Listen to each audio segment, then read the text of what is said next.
할렐루야. 오늘도 하나님의 말씀을 묵상하는 우리 모두에게 이 땅 위에 임하는 하나님의 나라를 볼 수 있는 은혜가 임하기를 간절히 소망합니다. 오늘 함께 묵상하실 말씀은 시편 32편 1절에서 11절까지의 말씀입니다. 우리 함께 말씀 봉독하시겠습니다. 허물의 사함을 받고 자신의 죄가 가려진 자는 복이 있도다. 마음에 간사함이 없고 여호와께 정죄를 당하지 아니하는 자는 복이 있도다. 내가 입을 열지 아니할 때에 종일 신음함으로 내 뼈가 쇠하였도다. 주의 손이 주야로 나를 누르시오니 내 진액이 빠져서 여름 가뭄의 마름같이 되었나이다. 내가 이르기를 내 허물을 여호와께 자복하리라 하고 주께 내 죄를 아뢰고 내 죄악을 숨기지 아니하였더니 곧 주께서 내 죄악을 사하셨나이다. 이로 말미암아 모든 경건한 자는 주를 만날 기회를 얻어서 주께 기도할지라 진실로 홍수가 범람할지라도 그에게 미치지 못하리이다. 주는 나의 은신처이오니 환난에서 나를 보호하시고 구원의 노래로 나를 두르시리이다. 내가 내 갈 길을 가르쳐 보이고 너를 주목하여 훈계하리로다. 너희는 무지한 말이나 노새같이 되지 말지어다. 그것들은 제갈과 굴레로 단속하지 아니하면 너에게 가까이 가지 아니하리로다. 악인에게는 많은 슬픔이 있으나 여호와를 신뢰하는 자에게는 인자하심이 두루리로다. 너희 의인들아 여호와를 기뻐하며 즐거워할지어다. 마음이 정직한 너희들아 다 즐거이 외칠지어다. 아멘. 우리에게 주어진 삶을 살다 보면 힘에 부치는 상황들에 둘러싸여 좌절스러울 때도 있고 또 포기하고 싶은 마음이 들기도 하며 그로 인해 우리의 삶이 슬픔에 이를 때도 있습니다. 그런데 오늘 시편의 결론 부분인 10절에서는 슬픔이 많은 자를 악인으로 묘사하고 있습니다. 그렇다면 슬픔을 겪는 우리는 악인입니까? 슬퍼하는 것이 그렇게 악한 것입니까? 라고 생각했을 때 쉽사리 인정되지 않는 우리의 모습을 발견할 수 있을 것입니다. 어쩌면 시편 기자도 우리와 같은 생각을 했었을지 모르겠습니다.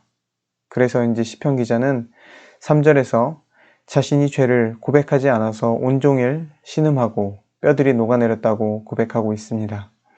또한 4절에서 한여름 뙤약볕에 있던 것처럼 내 원기가 다 빠져버렸다고 고백하고 있습니다. 시인은 그렇게 고난을 겪고 난 후에 5절부터 주께 죄를 인정하고 범죄를 고백했더니 거센 물결이 일지라도 결코 쓰러지지 않도록 보호하시는 주님의 은혜를 깨닫게 하시는 그 은혜를 경험하고 더불어 8절에서는 우리가 가야 할 길을 보여주심으로 우리가 다시 힘차게 하나님의 나라를 향해 걷도록 힘주심을 찬양하고 있습니다. 우리가 겪는 어려움을 돌아보기에 앞서서 우리는 지금 우리가 어디로 향하고 있는가에 관하여 생각해 볼 수 있기를 소망합니다. 하나님을 알게 된 지 얼마 되지 않았다면 아브라함이 처음 부르심을 입었던 것과 같이 갈 바를 알지 못한 채 그저 발길이 닿는 곳을 향할 수도 있을 것입니다.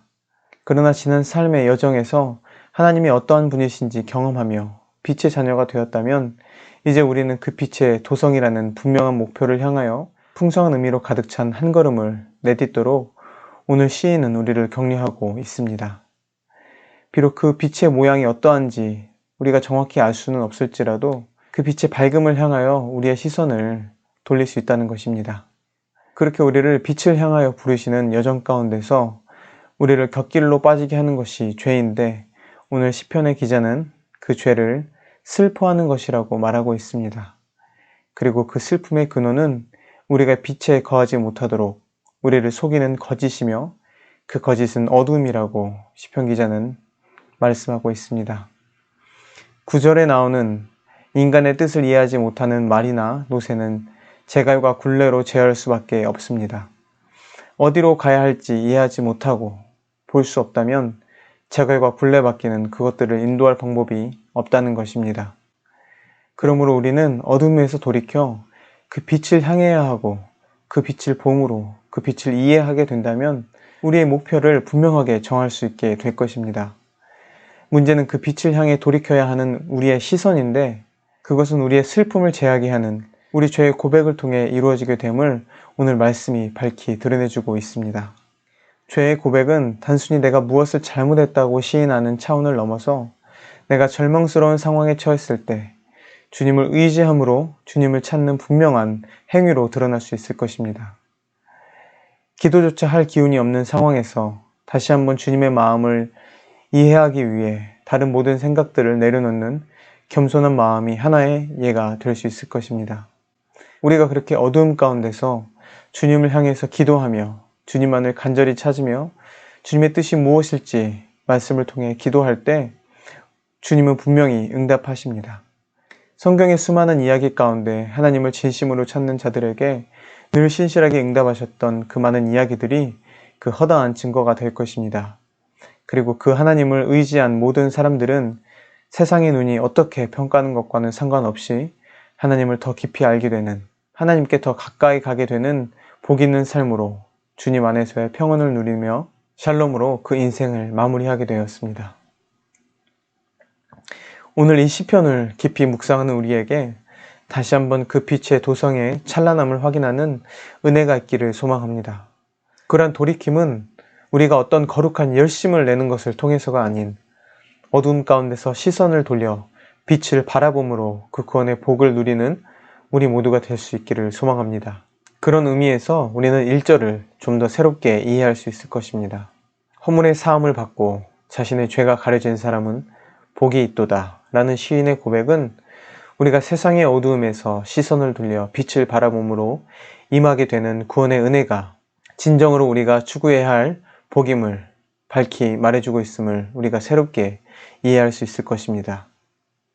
오늘도 어두운 세상 가운데 빛으로 부르신 주님의 인도하심을 따라가며 참된 복의 의미를 더 깊이 깨달아가며 감사하는 빛의 자녀로서 살아갈 수 있기를 소망합니다. 함께 기도하시겠습니다. 우리의 빛과 소망 되신 하나님, 세상은 어두움뿐이지만 그래서 죄가 무엇인지도 깨닫지 못하고 살아가지만 그 어두움 가운데 빛을 비추시고 당신의 자녀들을 부르시는 그 은혜에 감사드립니다. 우리가 그 빛을 이해하지 못하기에 친히 독생자를 보내시고 십자가에 매달린 채 그저 주님을 바라보았던 강도를 구원하심으로 베푸셨던 그 은혜를 오늘 말씀을 통해 다시 한번 더 새롭게 깨달아갈 수 있기를 소망합니다. 이제는 우리를 속이는 어두움으로부터 시선을 돌리고 우리에게 새로운 소망을 허락하시는 그 빛을 바라봄으로 우리의 삶이 그 빛을 통해 주어지는 충만한 의미로 가득하게 되는 복된 삶이 되게 하여 주시옵소서. 오늘도 그렇게 우리에게 새로운 소망의 노래를 허락하시는 주님을 마음을 다해 찬양하기를 소망합니다. 우리의 찬양받기 합당하신 우리 구주 되신 예수 그리스도의 이름으로 기도드립니다. 아멘.